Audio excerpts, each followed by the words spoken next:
So, hello, good afternoon, everybody. Today we have a presentation on the paper Comparative Literature and Translation Studies. In that, me, Sneha Agrawat, and Lata Baraya is going to give a presentation on the article on translating a Tamil poem by A.K. Ramanujan.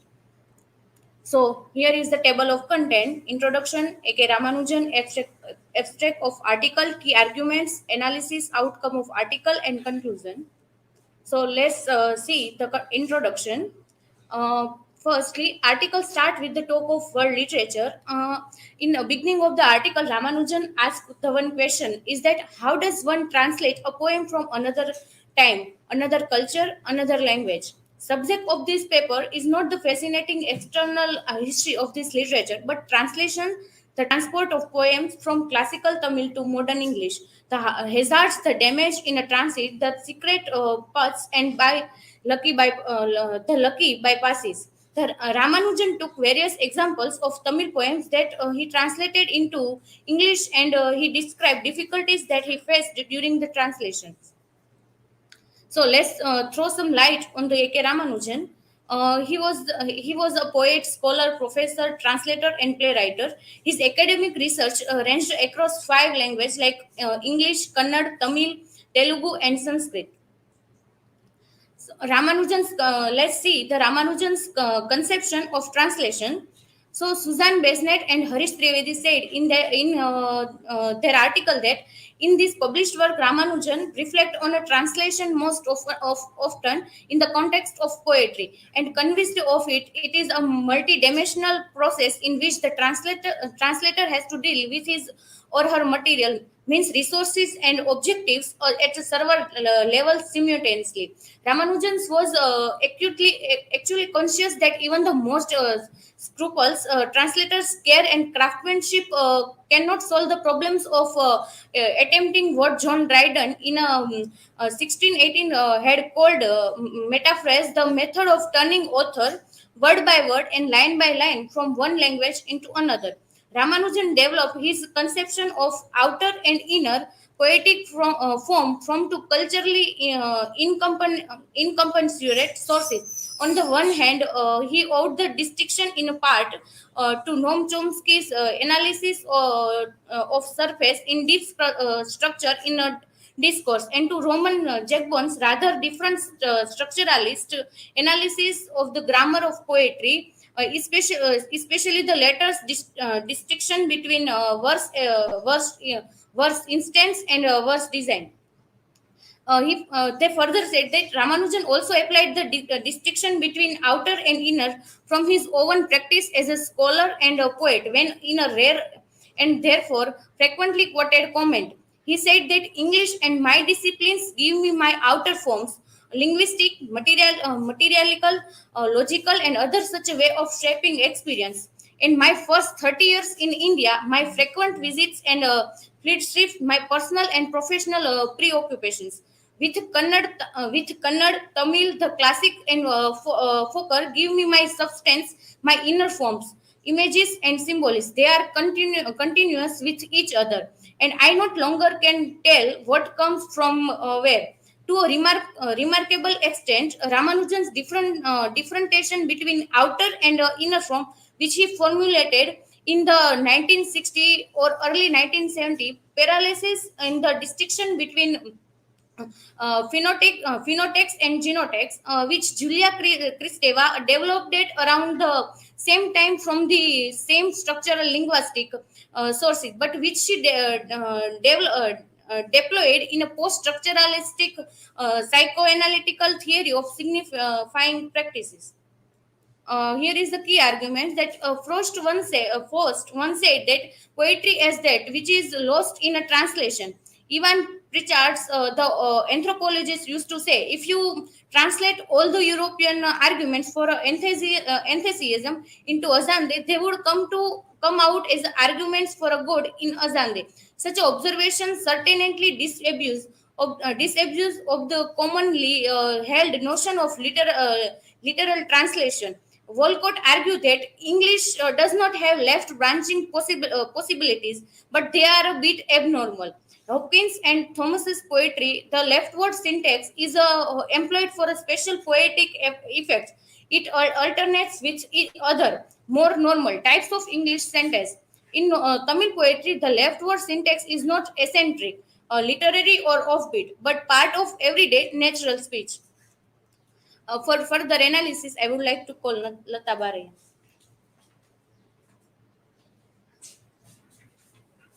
Yes, the whole article is started with the question that how does one translate a poem from another time, another culture, and another language? A.K. Ramanujan started with A.K. Ramanujan started with the comparison of sound, rhyme, structure of the Tamil poem that he wants to translate it into English. And it is not about the translating one text, but it is about translation of time, translation of culture, translation of other language. And while doing that, it is obvious that we face some problems in while doing this. So he discussed about the problems that he faced in translation. Any single poem is a part of a set, a family of sets and landscape and a genre. It means this structure have their own world, and we have to translate the world of the origin in the another language. And while translating a Tamil poem, Enukunuru 203, he begins with the sound, and he compared the sound of Tamil and English. He finds that the sound system of Tamil is very different from English. And for instance, Old Tamil has six nasals consonants: labial, a dental, alveolar, retroflex, a palatal, and a velar.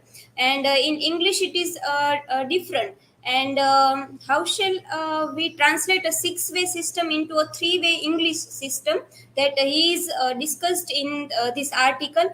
And Tamil has a long and short vowels, but English does not. It have diphthongs and glides. And for example, if we connect it with a Gujarati language, we come to know about that Gujarati has 13 vowels and 34 consonant, and in English we have 5 vowels and 21 consonant. And while doing translation, the language within a language becomes the second language in Tamil poetry.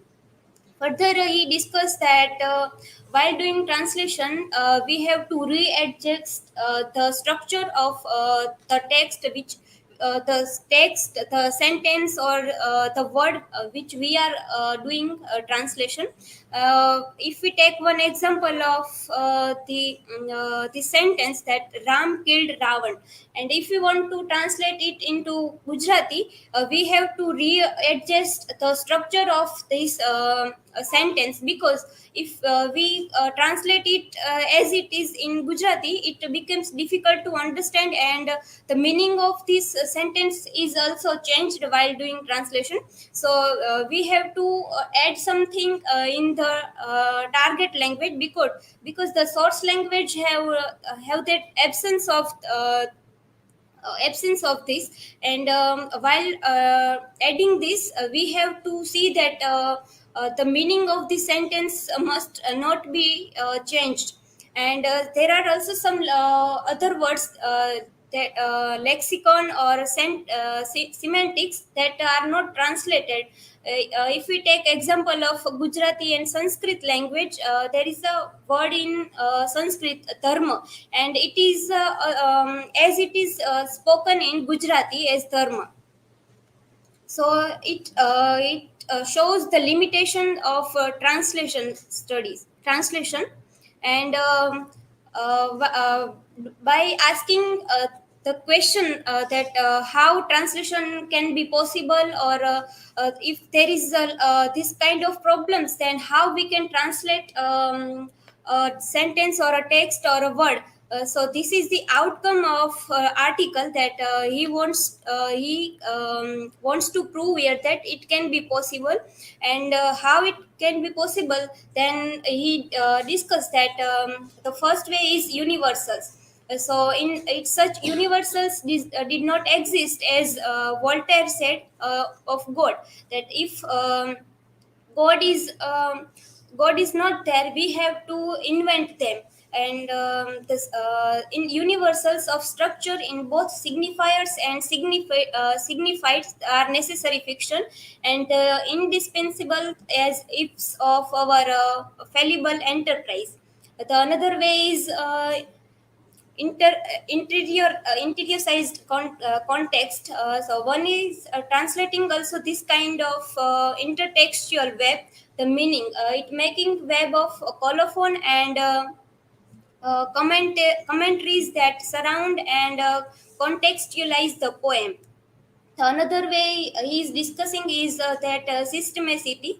One translate not a single poem but bodies of poetry that create and contains their original world. It means the work or the sentence have their own world, and we have to translate it systematically, because the structure while doing the translation, if there is if we do it in any way, we have to keep in mind that the meaning of the translation must be not changed. And the last one is structural mimicry.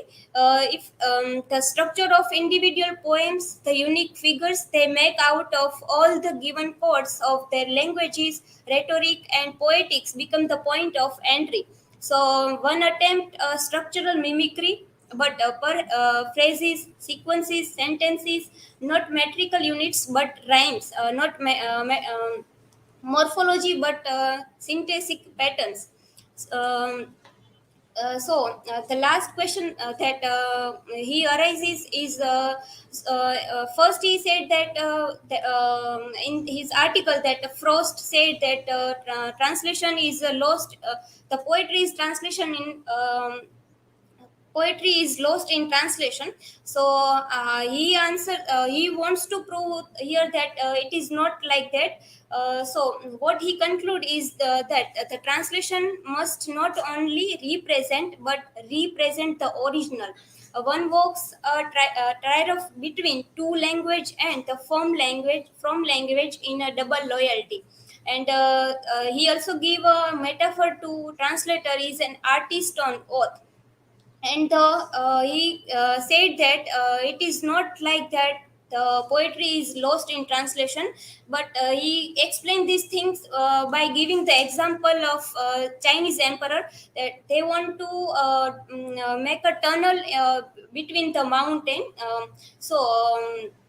The emperor said that the engineer said that you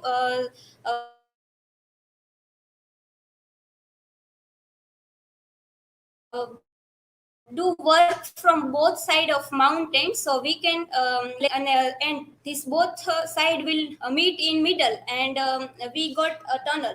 But one asked the question that what if the tunnel will not meet in middle. So counselor answered that if they don't meet, we will have two tunnels instead of one. So translation is like that. If the representation in another language is not close enough, but still success in carrying the poem in same sense, so we will have two poems instead of one. So it is like we have to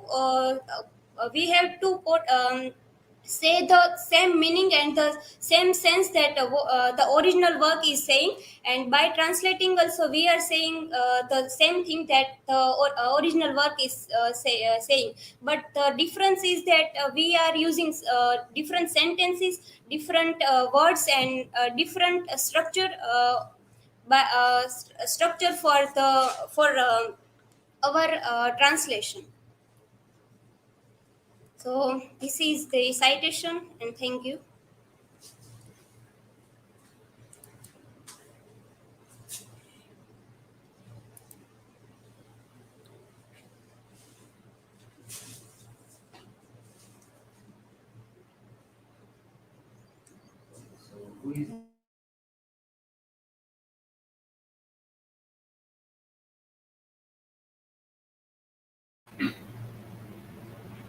So my question is that how translation affects culture.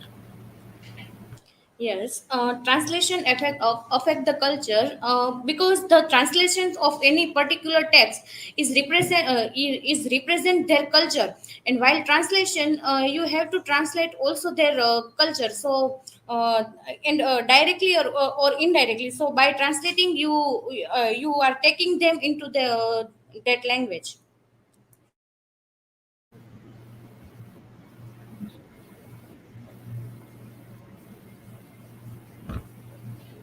Yes, my question is that can you give any metaphor for translation? And we had a workshop on it also. So can you give any example?